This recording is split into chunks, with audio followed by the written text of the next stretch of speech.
मैं आपको शक्ति का दूसरा सिद्धांत बताता हूं। मुझे नहीं मालूम कि यह सिद्धांत मुझे बताना चाहिए या नहीं, मुझे यह भी नहीं मालूम कि यह सही है या नहीं, लेकिन क्योंकि मैं इसको मानता हूं और मुझे मालूम है कि इसके बारे में कई लोग जिनके हायर मॉरल वैल्यूज हैं शायद न भी समझते हो या न भी वो रखते हो, लेकिन एक मेरा विचार है, चाहे तो इस पर विचार करें।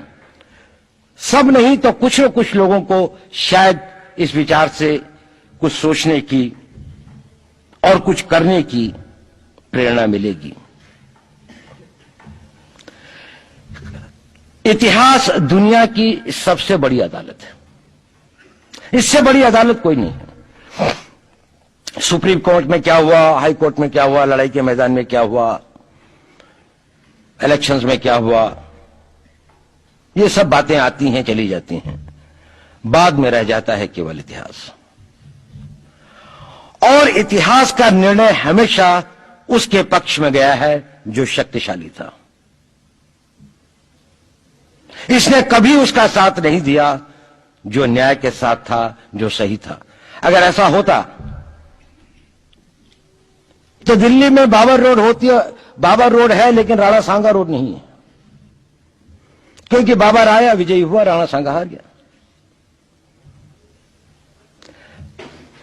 भारत की हिंदूशाही किंगडम अफगानिस्तान से होती सिकुड़ती सिकुड़ती सिकुड़ती यहां तक नहीं आ जाती। हमने किसी पर आक्रमण नहीं किया, हमने किसी के जीवन मूल्यों को नष्ट नहीं किया, हमने किसी के धर्म ग्रंथों को और धर्म स्थानों को नष्ट नहीं किया। शायद हम न्याय संगत थे, शायद सत्य भी हमारे पक्ष में था, लेकिन शक्ति हमारे साथ नहीं थी। इसलिए इतिहास ने हमें उसकी सजा दी। इतिहास ने हमेशा उनको सजा दी जिन्होंने विचारों को कर्म से और न्याय को शक्ति से अधिक महत्व दिया। अब मैं ये नहीं कह रहा हूं कि उसको उसकी तिलांजलि कर देनी चाहिए, ये नहीं है कि न्याय का अपना महत्व नहीं है, लेकिन यदि कॉन्फ्लिक्ट ऑफ इंटरेस्ट हो तो शक्तिशाली बनना ज्यादा आवश्यक है। भारत धर्मगुरु भी तभी बनेगा जब एक शक्तिशाली भारत का निर्माण होगा। जिन लोगों ने भारत के ऊपर आक्रमण किया, भारत के ऊपर राज किया, इस प्रकार से राज किया कि राज करते वक्त, जाते वक्त अपने गुलामों से कह दिया कि तुम राज कर लो, हम तो जा रहे हैं, तो यहां पर गुलाम वंश भी बन गया। अगर हम लड़ाई के वॉरफेयर के उसूलों से देखें कि किसी भी राष्ट्र की जो कॉम्प्रिहेंसिव स्टेट पावर होती है, किन चीजों से वो लड़ाई लड़ता है, किसको हम कहते हैं कि ये शक्तिशाली है, दूसरा शक्तिशाली नहीं है, क्या वो अव्यय होते हैं उसके, क्या घटक होते हैं उसके। तो भारत के पास जनशक्ति, धन शक्ति, ज्ञान की शक्ति, टेक्नोलॉजी की शक्ति, और जिन लोगों ने आक्रमण किया उनकी शक्ति को अगर हम ये देखें तो शायद 1 और 1000 का अनुपात भी नहीं होता। लेकिन उसके बाद भी हम वो नहीं कर पाए। और ये प्रश्न भी किसी ने पूछा, उस पर मैं आऊंगा बाद में। निवेदिता जी ने उसका बहुत अधिक उत्तर दिया, बहुत अच्छा उत्तर दिया था कि क्या कारण है, किसके कारण भी हम लोग इस लड़ाई में इतिहास ने हमारा साथ या हमारे पक्ष में न्याय नहीं दिया। क्या कारण है कि कश्मीर में हम लड़ रहे हैं, जिन्होंने हमारे ऊपर आक्रमण हो रहा है, हमारे ऊपर बाहर से लोग आकर वायलेशन हमारे बॉर्डर का करते हैं, इन्फिल्ट्रेटर्स हमारे यहां आते हैं, जबकि पूरा का पूरा कश्मीर भारत का भाग है, अभिन्न भाग है। कानून के अनुसार वहां के राजा ने यह हस्ताक्षर किए, हमें दिया।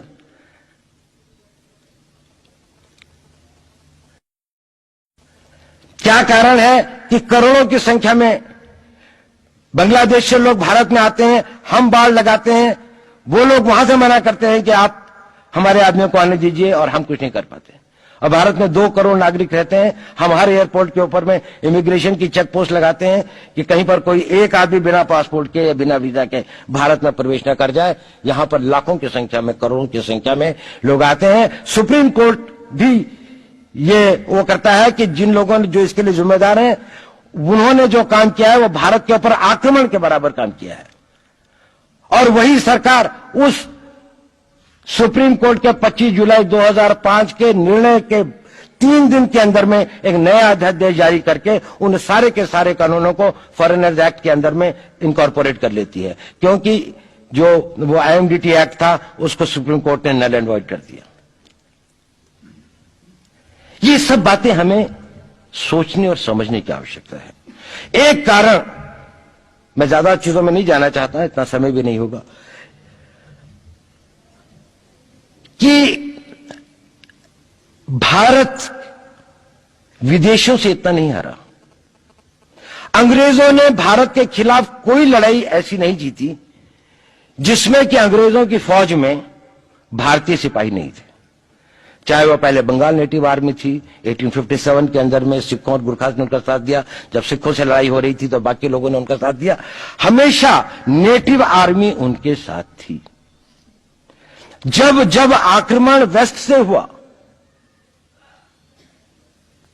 चाहे वो पार्थियंस थे, चाहे हून थे, चाहे मंगोल आए, बाद में मुगल आए, तो लश्कर कहां बने? वो तो थोड़े से लोग आए थे। लश्कर बने काबुल में, जिस वक्त तो इस्लामाइज भी नहीं हुआ था, लाहौर में, सरहंद में। हिंदुस्तानियों को हराया है तो हमेशा हिंदुस्तान के लोगों ने साथ नहीं दिया देश का। और दर्द है तो केवल इसी बात का। भारत के इतिहास में अगर दर्द केवल इस बात का नहीं है कि विदेशियों ने हमारे साथ क्या किया, उनका तो हम मुकाबला कर लेते। दुख इस बात का था कि हमारे सभी लोगों ने साथ नहीं निभाया और साथ नहीं दिया। और इसकी फीलिंग आज भी मुझे इस देश में होती है। और भारत को आंतरिक या बाह्य शक्तियों से जो सबसे बड़ा खतरा है, वो खतरा इस बात का है कि हमारे अपने लोग ही कहीं राष्ट्र की सुरक्षा, राष्ट्र की अस्मिता, राष्ट्र के गौरव का सौदा न कर बैठे, अपने आज के सुख के लिए अपने भविष्य को अंधकारमय न कर दें। और इसके लिए जो जागरूकता चाहिए, इसके लिए जो ताकत पैदा करनी है, वो ताकत केवल समाज के अंदर भी पैदा की जा सकती है। उसको केवल आप लोग कर सकते हैं। वो केवल आज की युवा शक्ति ही कर सकती है।